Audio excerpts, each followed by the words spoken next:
The cardboard box that Marcus Whitfield carried in his arms held almost nothing of value. A coffee mug, a phone charger, a single folder. He walked out through the front entrance of Whitfield Logistics Group while laughter echoed behind him from the open floor of the office. It was sharp laughter, unhurried, the kind of sound people allow themselves when they are certain they have won a battle that did not even require effort. Vanessa Blackwell, his direct supervisor, stood by the glass doors, arms crossed, wearing the quiet smile of someone who had just solved an annoying problem with the precision of a scalpel. Marcus walked down the front steps. He reached into his pocket and pulled out his phone. He made one call. His voice was level, almost casual, with no trace of anger or desperation. "Let them all go," he said. Within minutes, the building rising behind him would begin to collapse from the inside, bringing down the false structure of power that Vanessa had built so carefully.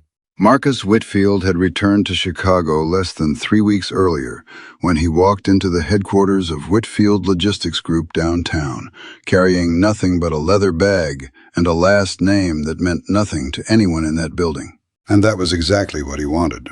He had spent the last several years working overseas, managing supply chains and operational restructuring, the kind of unglamorous work that demanded long hours and offered little recognition. He had learned more from that experience than from any boardroom he had ever sat in. And when his father, the owner, called to say the time had come to hand over the reins, Marcus did not ask for the corner office. He asked for a desk on the 14th floor and a standard employee badge with no special access. His father, Richard Whitfield, had built the company, turning it from a small regional trucking outfit into one of the largest privately held logistics conglomerates in the Midwest over more than 40 years. The man was 74 years old, deliberate in everything he did, and had spent the last 2 years quietly preparing a transition that almost no one inside the company knew was even happening.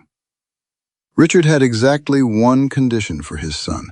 Whoever took his place had to understand the company from the ground up, not from the top down.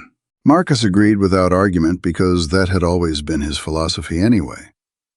So on a Monday morning, Marcus showed up in plain dark slacks, a simple button-down shirt, and shoes that were clean but nothing special. He introduced himself to the HR coordinator, a calm man named Gary, as a new operations associate on temporary assignment. Gary handed him a badge, pointed him toward the 14th floor, and went back to his paperwork. Nobody gave him a second look. That was exactly the point. The 14th floor housed the mid-level operations team, project coordinators, data analysts, compliance officers, and a small administrative group that handled internal reporting and vendor communication. It was not the flashiest floor in the building, but Marcus had specifically requested it. The work done there was the connective tissue of the company. If something was wrong with the culture at Whitfield Logistics, it would show up on the 14th floor long before it showed up anywhere else. His direct supervisor was Vanessa Blackwell. She was in her mid-40s and efficient in the way people become once they have held a position long enough to know exactly how little effort is required to keep it. She wore authority like a tailored jacket, snug, deliberate, and just a little too tight for anyone else to borrow. On Marcus's first day, she looked him over once and said without much interest that he would be handling data consolidation for the quarterly compliance report. She handed in a stack of documents already 3 days behind schedule and walked off before he could respond. Marcus sat down, opened the stack, and got to work. The data was a mess. Inconsistent formats, missing source tags, duplicate entries across departments. It was not hard to fix, just slow and tedious. He spent most of that first day working quietly while the rest of the floor moved around him. That was when he first noticed an older man, Ernest the floor's cleaning staff, who moved with quiet discretion, watching everything with the tired wisdom of someone who had seen hundreds of employees come and go, but never quite anyone like Marcus. Marcus noticed early on that the team operated within a sharply defined social geography. There was an inner circle, with Vanessa at the center, flanked closely by Derek and Paige, and then there was everyone else. The distinction was not subtle.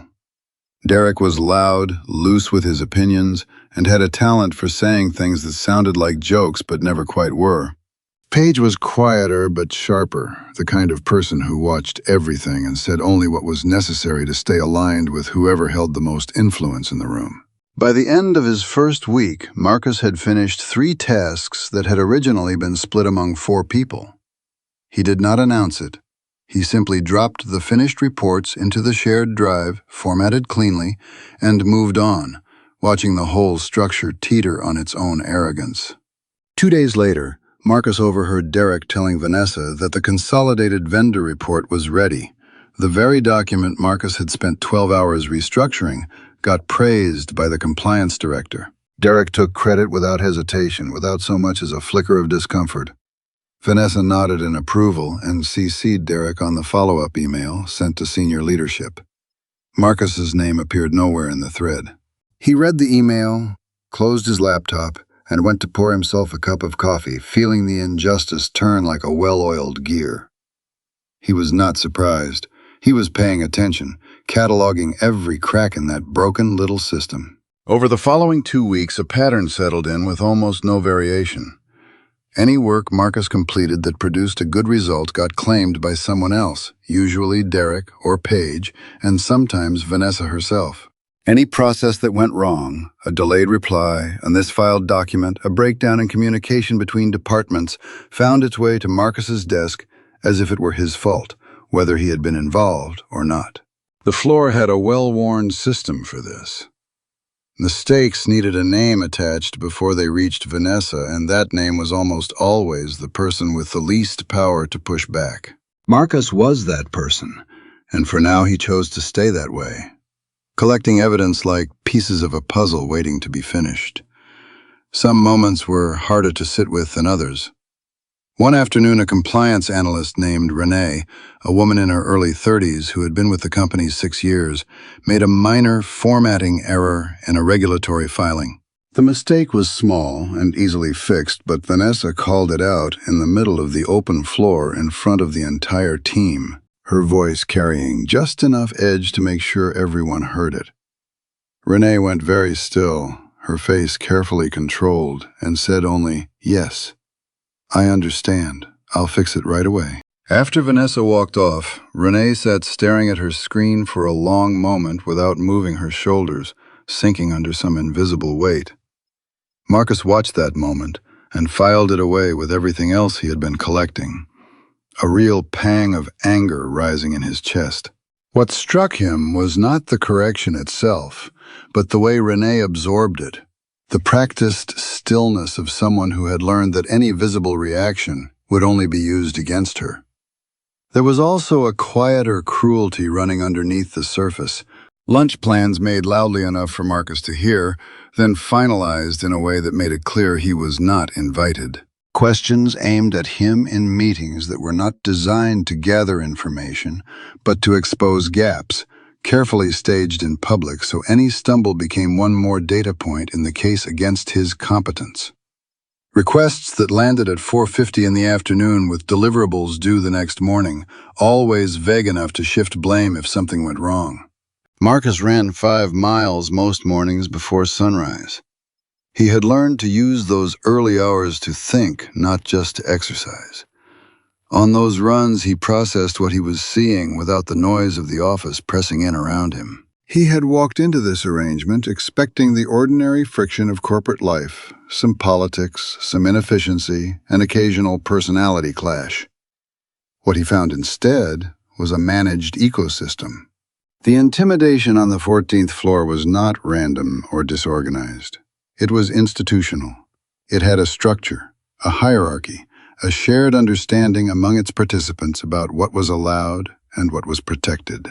Those lower in the pecking order either played along or stayed quiet because silence was the only kind of neutrality the environment allowed. He thought about his father's company not as the owner's son, but as someone who had spent years studying what makes organizations work or fail. A company could have excellent products, strong finances, and a well-regarded brand, while quietly rotting from the middle floors out team by team, one silenced employee at a time. Whitfield Logistics had been built on a different idea. His father had said more than once that the real value of a company was not on the balance sheet, but in whether the people inside it trusted each other. Marcus had understood that as a principle for most of his life, only now was he seeing what happened when the opposite became the reality. In his third week, Vanessa assigned him to lead documentation for a confidential internal data audit. It was more responsibility than anything he had been given before, and he took it seriously. He built the tracking system from scratch, coordinated across 3 separate departments, and had the initial framework ready 2 days ahead of schedule. He shared access with Vanessa and Derek so the wider team could keep building on it while he finished the final sections.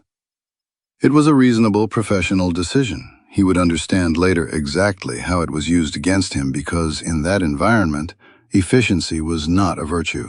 It was a threat to anyone whose livelihood depended on mediocrity. One Thursday morning, Marcus arrived at the office to find Derek and Paige already inside Vanessa's glass office. The blinds were drawn, which was unusual. The HR director, Sophia, was there too, sitting across from Vanessa with an open folder in front of her. Marcus had barely set down his bag when Sophia stepped out and asked him to come in. Her expression carried the practiced neutrality of someone delivering information she had not written herself. Vanessa stood off to the side, arms crossed, watching with calculated coolness. Derek sat in the corner with the particular stillness of a person who already knows how the scene ends and is enjoying every second of it. Sophia told him that a significant volume of restricted client data had been accessed and extracted from the audit system over the past 48 hours. The activity had originated from the access credentials Marcus had used to build the tracking framework. There was, she said, a clear audit trail. The company's position was that a serious data security breach had occurred, and given the evidence, they could not in good conscience continue to employ him. Marcus asked if he could see the audit trail. Sophia glanced at Vanessa, who gave a small nod. Vanessa said the documentation was with the legal department pending further review and was not available to him at this time. Marcus asked if there was a process to appeal the decision. Sophia said that given the nature of the incident, the termination was immediate and final. She slid a single page across the desk and asked him to sign it, acknowledging receipt of the termination notice.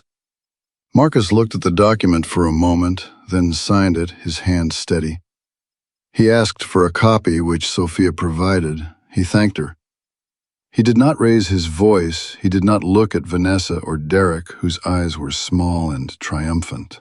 He picked up his bag, walked back to his desk, and packed his coffee mug, his charger, and the single folder he kept there into the small cardboard box Sophia had left beside his chair. The floor was very quiet. People watched without looking like they were watching the way you might watch a car accident unfold in slow motion. Marcus carried the box to the elevator, rode down to the lobby, and walked out through the front entrance into the afternoon light. He stopped at the top of the entrance steps. The glass doors behind him reflected a pale sky. He set the box down on the concrete railing, reached into his pocket, and pulled out his phone. He scrolled to a saved contact listed under a single letter and pressed call. The line connected on the second ring. Marcus's voice was even unhurried and completely free of anger. He said 3 clear, sharp sentences.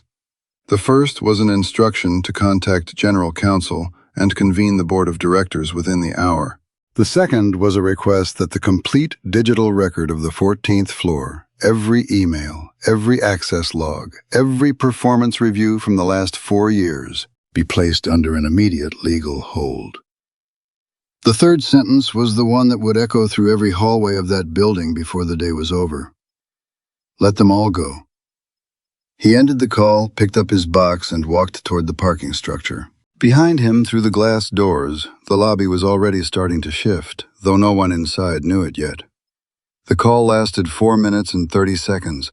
Marcus sat in his car in the underground garage below Whitfield Logistics, engine off the cardboard box on the passenger seat. General Counsel Matthew had picked up before the second ring, which told Marcus his father had already been in contact. Matthew was measured and professional, but there was an urgency in his voice he could not quite hide. Marcus told him what he needed: the legal hold on 4 years of digital records the board convened within the hour, and a complete blackout on his identity until he gave the word. Matthews said he understood completely. Marcus ended the call and sat for a moment in the stillness of the concrete garage, staring at nothing in particular.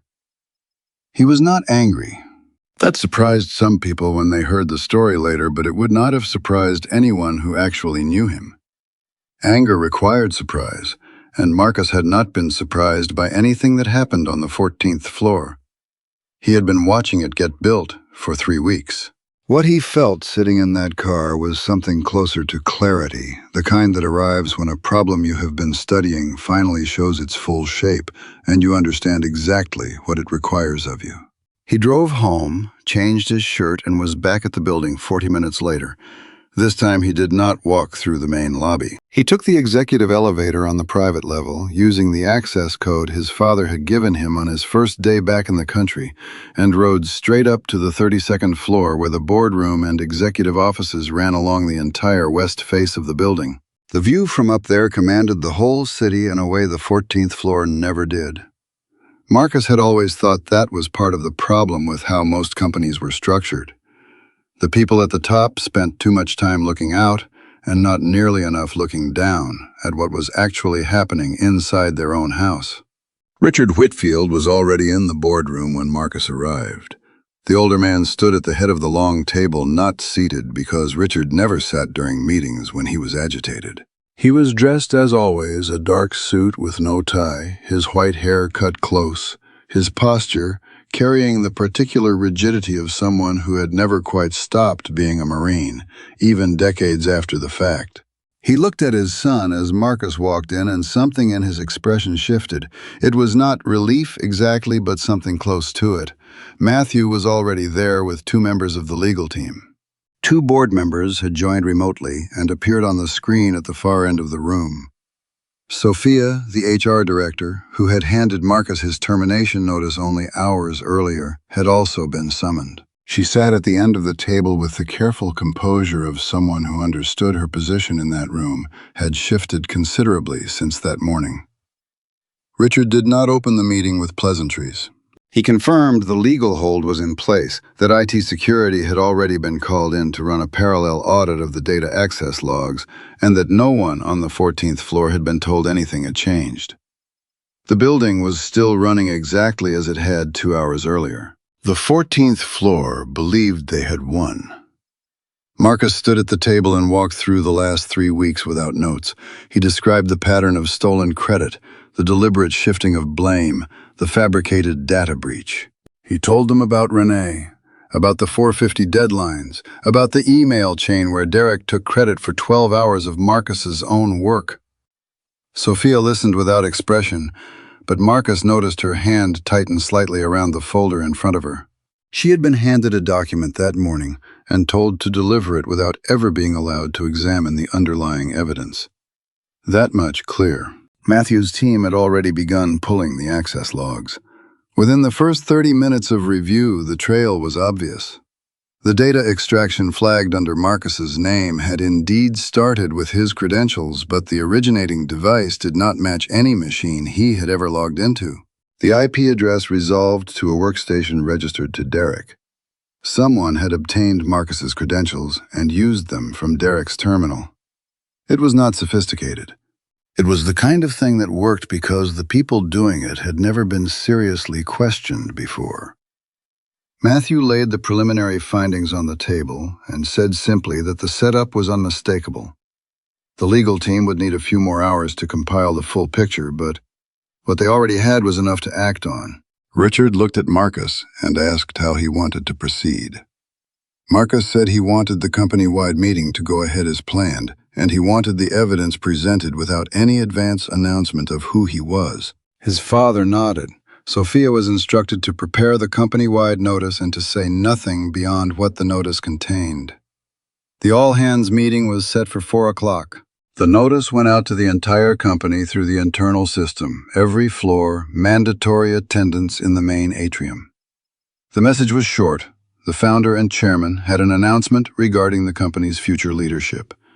Nothing more. In the 2 hours between the notice and the meeting, the building buzzed with speculation. On the 14th floor, Vanessa held court near the window bank, speaking in the low, confident register of someone who considered herself close to important information. She mentioned twice that transitions like this were opportunities for people who had proven real value to the organization. Derek laughed at something she said. Paige checked her email. None of them connected the meeting to the termination they had carried out that morning, and none of them noticed that Sophia had not come back to the floor after her morning meeting. The atrium on the ground floor of Whitfield Logistics had been designed for exactly this kind of gathering. High ceilings, a raised platform at the north end, enough open floor to hold the entire company standing. By 3:50, the room was packed. Marcus stood in a side corridor off the platform with Matthew watching the crowd through a narrow gap in the partition. He could see Vanessa near the center of the room, positioned with the easy confidence of someone expecting good news. Derek stood beside her. Paige stood a few feet back, arms crossed, watching the stage. Richard Whitfield walked onto the platform at 4 o'clock with the unhurried authority of a man who had been doing this for 40 years. The room went quiet immediately. He spoke without a microphone for the first sentence, then someone adjusted the sound system and his voice filled the space. He thanked the company for its work over the decades. He said building Whitfield Logistics had been the defining project of his life, and that handing it to the right person was the most important decision he had left to make. He said he had spent a long time thinking about what kind of leader this company needed. Not just someone who understood finance or strategy, but someone who understood what it actually felt like to work here at every level, under every condition. He said the next president of Whitfield Logistics had been inside this building for the last 3 weeks. He asked his son to step forward.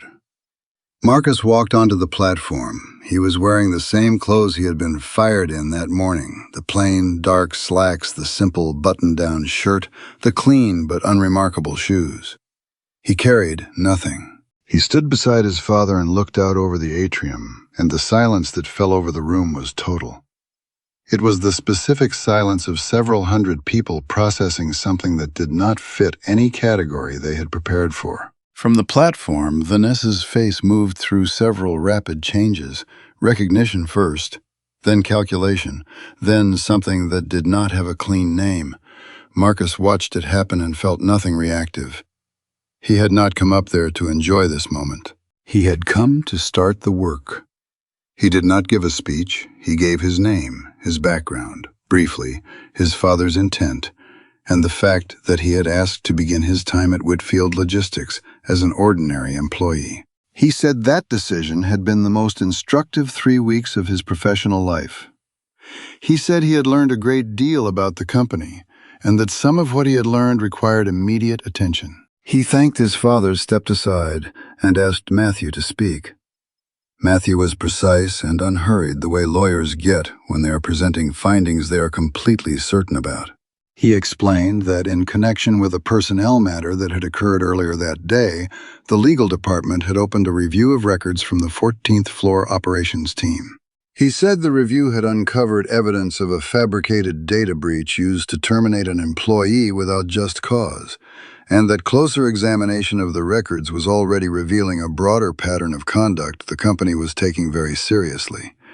He said the review would be complete within 24 hours, and that all relevant personnel had been placed on immediate administrative suspension pending the outcome. He named no one from the platform. Notification would be delivered to those individuals directly. The atrium did not erupt. It went very still, the way rooms do when what has just been said is significant enough that people stop performing their reactions and simply absorb it. Marcus stood on the platform and looked out over the room, thinking about Renee, sitting at her desk with a carefully controlled face, absorbing a public humiliation that had nothing to do with her competence. He thought about the other people on that floor who had been enduring this for years, watching, staying quiet, calculating what it would cost them to speak up. He thought about what it meant that not one of them had ever felt safe enough to file a complaint that actually went anywhere. That was not a coincidence. That was by design. After the meeting ended and the atrium began to empty, Marcus stayed on the platform a moment while the room cleared. A member of the legal team handed him a preliminary summary of the records already reviewed. He read it standing there, the noise of the departing crowd still moving around him. The document ran 12 pages. He read all of it. What the records showed was worse than what he had personally observed. The manipulation of performance reviews went back 4 years. There were documented cases of Vanessa approving negative evaluations for employees who had raised informal complaints about the team's work environment. 2 of those employees had later left the company. 1 had accepted a settlement. The theft of credit was systemic. Project attribution had been steered through internal reporting in deliberate, consistent ways.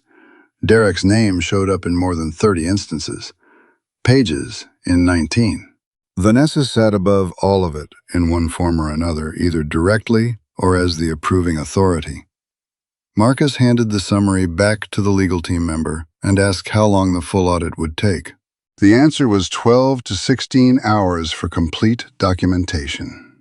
Marcus said he would be there at 6 the next morning. He walked off the platform, through the now empty atrium, and toward the hallway leading to the executive elevator. The building around him was quiet, in a different way than it had been that morning. This silence had weight. It had consequences. He rode the elevator up alone. The day had started with him carrying a cardboard box through the front entrance, and it was ending with him heading back to a floor he had never officially occupied. The circumstances had completely reversed, but Marcus did not feel the satisfaction a reversal like that was supposed to produce. What he felt instead was the particular weight of a decision that had not yet been made.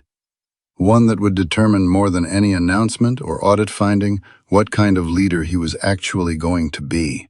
Tomorrow morning he would have to look at the full record and figure out exactly what fairness looked like, not for himself, but for every person on that floor who had spent years making themselves small enough to survive. That was the decision that would define his time as president before it had properly begun. Marcus was at his desk on the 32nd floor at 5:55 the next morning. The city outside the windows was still gray. The early light had not yet grown strong enough to define the skyline. Matthew arrived at 6:10 with the completed audit in a bound folder and a second copy on a secure drive. He set both on the desk without ceremony and took the chair across from Marcus. They worked through the findings together over the next 2 hours. Matthew walking through each section while Marcus read and asked questions. The full picture was more organized than Marcus had expected, and far more damaging. The audit covered 4 years of records, the same 4 years that had been placed under legal hold the afternoon before. In that time, the group operating under Vanessa had suppressed the advancement of at least 11 employees through manipulated evaluation scores. 3 of those employees had filed informal complaints through internal channels. All 3 complaints had been redirected, whether by design or by a structural flaw in the reporting system, straight back to Vanessa's level, where they were logged as resolved without any meaningful investigation. 1 employee had left the company after receiving a sudden, poorly justified negative review that appeared in her file 2 weeks after she raised a concern. Another had been quietly transferred to a different floor, following what the records described only as a personnel discussion. The third had accepted a confidential settlement. None of the 3 had been contacted by the company since. Sophia's name appeared in 2 of the 3 complaint files as the HR point of contact, a detail Marcus noted without comment and set aside for a separate conversation. Beyond the individual cases, the data showed a consistent pattern in how project work was documented and credited. Marcus had witnessed the beginning of this process during his own 3 weeks on the floor. The redirected credit, the selective inclusion of names and communications to senior leadership, the records confirmed, it had been deliberate and sustained for years. Derek's name appeared in favorable project summaries at a rate that bore no relationship to his documented contributions. Page had effectively served as the administrative machinery of the scheme, managing internal paperwork in ways that made misattribution difficult to trace without the kind of systematic review that had never happened before. Vanessa sat above all of it, approving, authorizing, occasionally directing. Her fingerprints were not always on the surface, but they were in the structure. Marcus closed the folder and looked out the window for a moment. Then he asked Matthew what the legal exposure looked like if the company chose not to act decisively. Matthew said it was significant and growing. The employee who had accepted the settlement represented a liability that could reopen if it became known the company had evidence of systemic misconduct and chose to handle it quietly. The two employees who had left after filing complaints were potentially in the same category. Marcus said that was not the direction he was considering. Matthew said he understood. The decision Marcus had been turning over since the afternoon before was not whether to act. That had already been settled. It was how far the response should reach. Firing Vanessa, Derek, and Page was straightforward. The evidence against them was specific and well documented. But the audit had also identified 4 other team members who had participated in the pattern at different levels of involvement, some actively, others through deliberate silence that had protected the scheme rather than interrupted it. Marcus had read each of their files individually the night before, sitting at his desk long after midnight, the preliminary summary spread across the table. 2 of the 4 had themselves once been targets of Vanessa's inner circle in earlier years, before apparently finding it easier to align with the structure than resist it. That history did not excuse them. But it complicated the question of what accountability should look like when the environment itself had been designed to make integrity expensive. He also thought carefully about Sophia. Her role in the handling of the complaints was a matter of record. Whether she had actively buried those complaints or simply failed to escalate them was a distinction the audit could document, but not fully resolve. Marcus decided Sophia would remain in her position under a formal review process, with the understanding that the outcome of that review would determine her future with the company. It was a harder line to draw than the others, but it was the right one. Acting on incomplete evidence in either direction would set the wrong precedent for how decisions got made under his leadership. He spent another hour with the files before calling Matthew back in. He told Matthew the terminations would cover Vanessa, Derek, Page, and the 4 additional team members whose involvement was documented in the audit. He said the language in the termination notices would be specific. Each person would receive documentation identifying the precise conduct that led to the decision, not a generic separation notice. He said the 2 former employees who had filed complaints and left the company would be contacted directly by the legal team within the week, and that the company would be compensating them. Marcus said he wanted that process handled carefully, not quickly. The goal was to get it right, not to close it fast. Matthew took notes and asked no unnecessary questions. Before he left, he confirmed that administrative suspension notices had gone out to all 7 individuals the previous afternoon. Marcus nodded and said he wanted the formal terminations processed by the end of the day. By 9, the building had started to fill up. Marcus rode the elevator down to the 14th floor for the first time since his termination the day before. He had not announced the visit.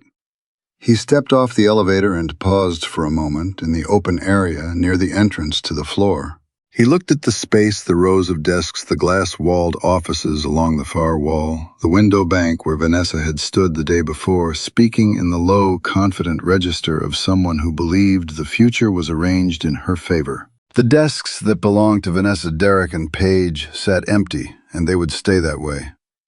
The rest of the floor was at half capacity. People had shown up, but they were not working. They were really waiting. Marcus walked to the center of the floor and asked if everyone could gather.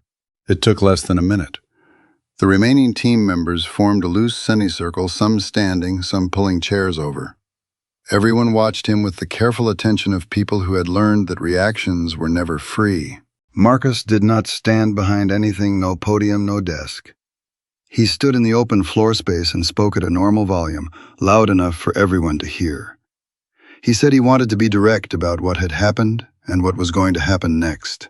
He told them the audit was complete, the termination decisions had been made, and those decisions were final.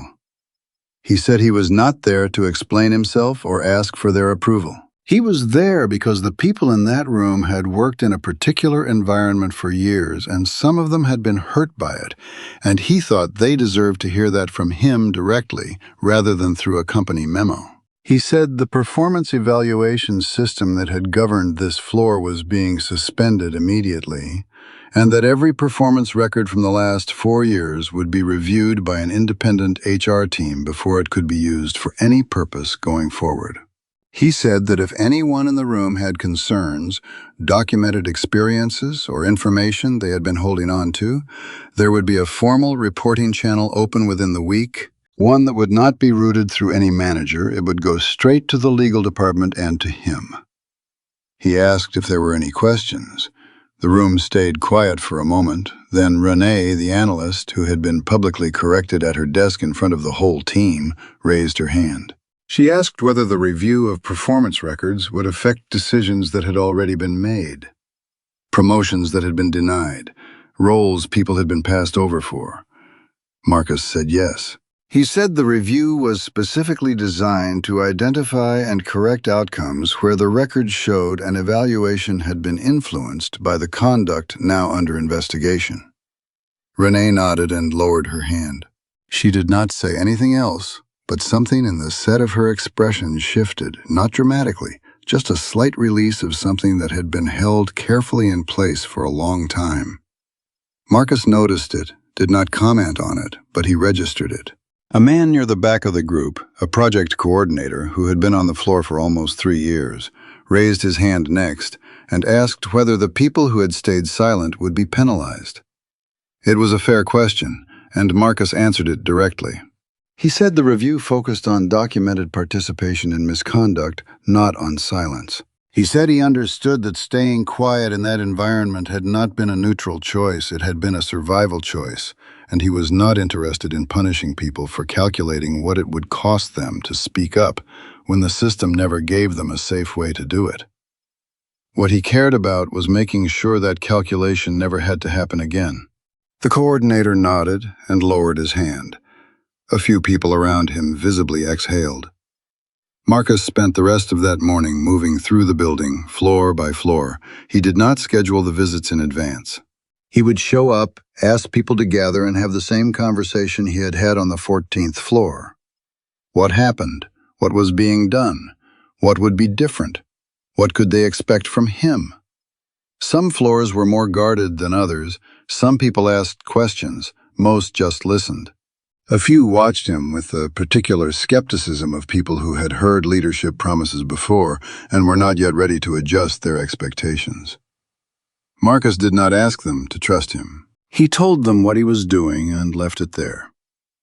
That afternoon, Vanessa called the main legal line and asked to speak with Marcus directly. Matthew passed along the message and asked how Marcus wanted to handle it. Marcus said to put her through. The call lasted 11 minutes.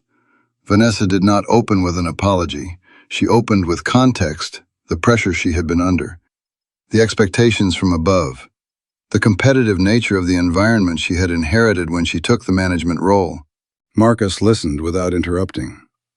When she finished, he said he had read the complete audit, including the records that preceded the more recent incidents, and that the pattern it documented was not the product of outside pressure, but a sustained choice over 4 years that had damaged real people's careers and, in some cases, their livelihoods. He said the decision would not change. Vanessa said she had given the company 8 years. Marcus said he understood and that the severance terms the legal team had prepared were consistent with her contract and with the company's obligations. He thanked her for the call and ended it. Derek never called. Paige sent a written message through her personal attorney requesting reconsideration on the grounds that her role had been administrative rather than directive. Matthew's team responded in writing with the relevant sections of the audit attached. By the end of that first week, the independent HR review had begun. Marcus had set up a direct reporting line that bypassed the existing middle management structure while new team leads were identified and vetted. He had also quietly reinstated 2 employees to roles they had previously been passed over for pending the full review. Neither of them had been told the entire reason, only that the company had reconsidered the decision and wanted to discuss a different path forward. Both agreed to meet. Both accepted. Richard Whitfield came into the office on Friday afternoon. He had no scheduled reason to be there. He came, Marcus understood, simply to be present. The older man walked the building with his son for about an hour, moving floor by floor, asking questions and listening to the answers, offering no guidance unless it was asked for. At the end of the walk, they stood together near the window on the 32nd floor, looking out over the city in the afternoon light. Richard said he had spent 4 decades building something, and that in recent years he had feared it had started coming apart in ways he could not fully see from where he sat. Marcus said he understood that now. Richard said credit he had no doubt Marcus would handle it correctly. Marcus said he was not entirely sure of that, but that he intended to stay close to the floor, to keep watching what was actually happening, not just what the reports said was happening. Richard nodded slowly. That, he said, was exactly the right instinct. It had always been the right instinct. He had simply stopped trusting it once the company grew large enough that looking down had become uncomfortable. The cardboard box Marcus had carried out through the front entrance 2 weeks earlier was still sitting in the back seat of his car. He had not thought to bring it upstairs in the days since. One evening after the building had emptied out, and the only light left on the 32nd floor was the one over his own desk, he went down to the parking level and brought it up. He set it on the corner of his desk and opened it. The coffee mug went on the windowsill. The phone charger got plugged in. The folder was filed away in the cabinet beside his desk. None of it meant much on its own, but these were the things he had carried out of a situation designed to make him feel like he did not belong there, and there was something worth keeping and having them where he could see them. A leader is not remembered for the moment they reveal their power, but for what they choose to do with it, who they protect, who they make whole, and what kind of place they leave behind, for the people who will still be there, long after the names on the termination notices have faded from memory. Marcus came to understand that real leadership is forged in empathy and unwavering accountability, not in titles held or verdicts handed down from behind a closed door. It is easy to forget that every person you work alongside is an individual with hopes, fears, and a life that continues well outside the office walls. When a culture of fear and stolen credit is allowed to take root, the damage is not just to a company's efficiency, it is to the basic dignity of the people who show up every day and do the work. He learned that a leader's true strength lies in the willingness to look downward, not with superiority, but with the humility to understand the struggles of the people holding the structure up from underneath. In the end, fairness is a daily practice, a constant commitment to making sure everyone has a real chance to succeed, without fear of being overshadowed or silenced. Marcus understood that the real work was never about cleaning up the mistakes of the past. It was about building a future where trust was not a luxury, but the foundation every employee could build their own future on, with honor and without fear. The work had only just begun. But now it stood on honesty, and that had always been the one foundation strong enough to hold something worth having together.